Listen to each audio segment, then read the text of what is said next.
जय जय रघुवीर समर्थ. दशक 11वा भीम दशक. समास पहिला. सिद्धांत निरूपण. श्री गुरुभ्यो नमः. आकाशापासून निर्माण झालेला वायू ही अनुभवाची गोष्ट आहे, पण वायूपासून अग्नी कसा जन्मला त्याची रीत ऐका. वायूच्या जोरदार घर्षणाने अग्नीचा जन्म झाला आणि मंद वाऱ्याने शीतल जल उत्पन्न झाले. त्यानंतर पाण्यापासून पृथ्वी उत्पन्न झाली. पृथ्वी ही अनेक बीजाने युक्त असून बीजाने उत्पत्ती होणे हा त्याचा गुणधर्मच आहे. असे निर्माण झालेले जग मूलतः कल्पनात्मक असून कल्पना ही सर्वांच्या आधीची आहे. तिच्यामुळेच ब्रह्मा विष्णू महेश्वर यांची शरीर झाली. आता निश्चलामध्ये चंचलत्व होणे हीच कल्पना असून अष्टधा प्रकृतीचे मूळ कारण कल्पनाच आहे. तिच्याशिवाय दुसरे काही नाही. एवढेच नव्हे तर कल्पना म्हणजेच अष्टधा प्रकृती आणि अष्टधा प्रकृती म्हणजेच प्रत्यक्ष कल्पना होय. आधीपासून उत्पत्ती हे अष्टधा रूपच होय. 5 भूते आणि 3 गुण मिळून 8 होतात. त्याला अष्टधा प्रकृती असे म्हणतात. मुळात कल्पना निर्माण होऊन पुढे तीच विस्तार पावली. सूक्ष्म असलेलेच जगत रूपाने जडत्व पावले. ते सर्व आधी निर्माण झाले म्हणून त्याला मूळ माया म्हणतात. 3 गुणांचा जन्म झाला, ती गुणमाया, आणि सृष्टी रूपाने जडत्वाला आले म्हणून ती अविद्या माया असे वाटते. त्यानंतर 4 खाणी 4 वाणी यांचा विस्तार झाला आणि अनेक योनींच्या अनेक व्यक्ती प्रकट झाल्या. वर नमूद केल्याप्रमाणे सृष्टीची रचना झाली. आता सृष्टी नाशाबद्दल ऐका. मागील दशकात याविषयी स्पष्ट सांगितले आहेच, तरीही आता सृष्टी संहाराबद्दल सारांश रूपाने सांगत आहोत. श्रोते वक्ते हो, ऐका. 100 वर्षे पाऊस न पडला तर सर्व सृष्टी नष्ट होते इत्यादी कल्पांताच्या गोष्टींचे वर्णन शास्त्रामध्ये केले आहे. त्यावेळी सूर्य आपल्या 12ही कलांनी अग्नी ओकू लागल्याने पृथ्वी जळून राख होते.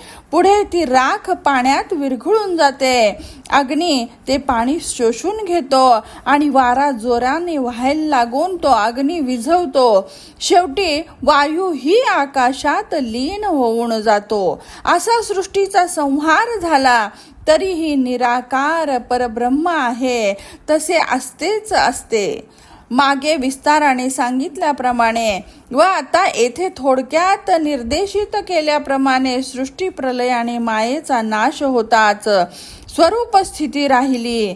त्या परवस्तूत जीव शिव शरीर जग इत्यादी सर्व खोट्याचा बाजार नाहीसा होऊन गेला. माया अविद्याकृतचा सर्व गडबड घोटाळा संपून गेला. विवेकानेच नाशाला अनुलक्षणे याला विवेक प्रळय असे म्हणतात. ही गोष्ट विचारवंतांना समजते, ती मूर्खांना कशी समजेल?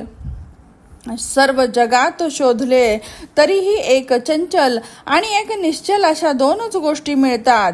त्यातील चंचलाला चंचल स्वभावाचा चंचलच करता आहे. तो सर्व शरीरामध्ये वास करून सर्व काही करायला धडपडत असतो. करूनही न करणारा त्यालाच करुण अकर्ता म्हणतात. श्रीमंत गरीब ब्रह्मादिक सर्वांमध्ये तोच विहार करीत असून इंद्रियाद्वारे शरीराला चालना देत असतो. त्याला परमात्मा असे म्हणतात. सर्व करता असेही त्याचे वर्णन करतात, पण विवेकाने तोही नाश पावतो याची प्रचिती पहा. आत्मा कुत्र्यामध्ये गुरगुरतो, डुकरामध्ये बसून ओरडतो आणि गाढवामध्ये शिरून ओरडतो. सर्वसामान्य लोक वरवरचा देह पाहतात, तर विवेकी लोक आतील आत्मा पाहतात. ज्ञानी पुरुष समदर्शनी आहेत हे खालील श्लोकावरून समजते. विद्या विनय संपन्ने ब्राह्मणे गविहस्तिनी शुनिश्चैव श्वपाके च पंडिताः समदर्शिनः. विद्या आणि विनययुक्त ब्राह्मण गाय, हत्ती, कुत्रा, महार या सर्वांकडे पंडित ज्ञानीपुरुष समदृष्टीने पाहतात. देह वेगळे असले तरीही अंतरंग एकच आहे हे जाणून ज्ञानीपुरुष जीव मात्रांकडे त्यांच्या आतील वस्तुरूपास पाहतात. अनेक प्राणी जन्मले तरीही ते सर्व एकाच अंतर्कलेने वर्तन करतात. त्याला जगत प्रकाशक ज्ञानकला असे म्हणतात. ती जाणीवच कानामार्फत सर्व शब्द ऐकते, त्वचेमार्फत गार गरम स्पर्श जाणते, डोळ्याने वस्तू पाहते, जिभेने रस चव विषय जाणते, नाकाने वास घेते आणि कर्मेंद्रियांमार्फत विविध विषय सुख घेते. ज्ञानकला उत्तम सूक्ष्मरीतीने देहाचे रक्षण करते, अनेक सुखदुःखाचे परीक्षण करते. तिला अंतरसाक्षी अंतरात्मा असे म्हणतात.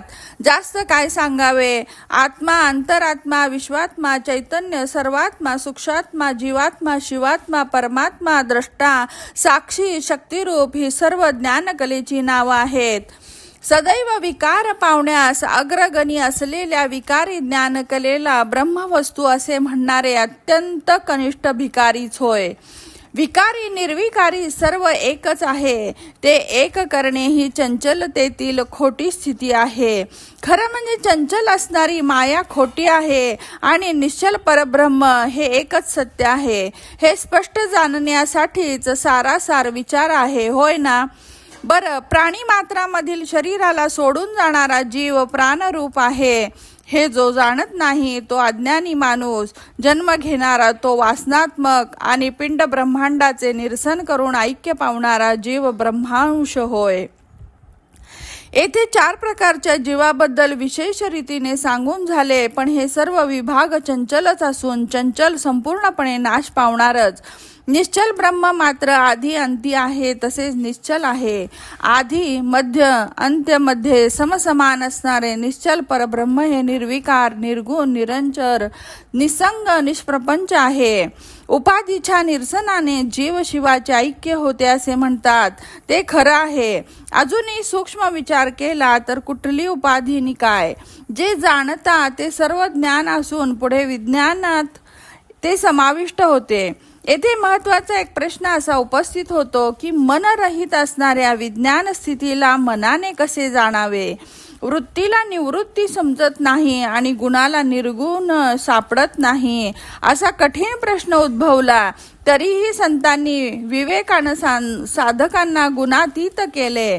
श्रवणापेक्षा मनन श्रेष्ठ. मननाने सारासार विचार समजतो.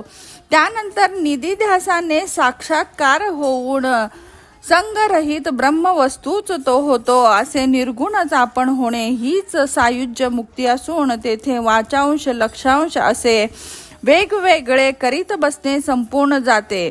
लक्ष हे अलक्ष परब्रह्मामध्ये मिळून गेल्यानंतर सिद्धांतात पुन्हा आधीचा पूर्व पक्ष कुठला काय? प्रत्यक्ष न होऊ शकणाऱ्या ब्रह्माला पुन्हा प्रत्यक्षता कुठली?